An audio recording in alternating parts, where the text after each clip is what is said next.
तुम्ही या नवीन वर्षामध्ये काय संकल्प केला मला नक्की सांगा. पण त्या अगोदर 2026 म्हणजे नवीन वर्ष, नवीन आशा, नवीन अपेक्षा, नवीन स्वप्न.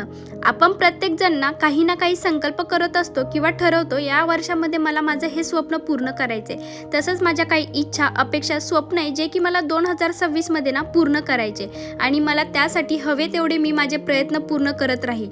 सकाळी सकाळी डायरीमध्ये नोट करून ठेवले जे मला या 2026 मध्ये पूर्ण करायचे आहे किंवा मला माझ्यामध्ये जो बदल घडून आणायचा आहे तो.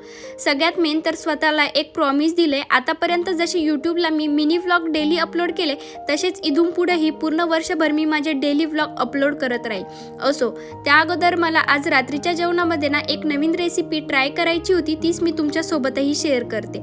त्यासाठी सगळ्यात अगोदर कांदा बारीक कापून घेतला, त्यामध्ये अद्रक, लसूण, मिरची, लाल तिखट, कांदा लसूण मसाला, धने पावडर, हळद टाकून मिक्स केलं. आणि जेव्हा आपल्याला पराठे बनवायला घ्यायचे तेव्हा त्यामध्ये मीठ टाकायचं जेणेकरून नंतर पाणी सुटणार नाही. छान असे पराठे बनवून घेतले आणि जेवण केलं. त्यानंतर वॉकिंग वगैरे करून आल्यावर स्किन केअर करून मी माझा दिवस संपवला. Thanks for watching. भेटूया नेक्स्ट व्हिडिओमध्ये. तोपर्यंत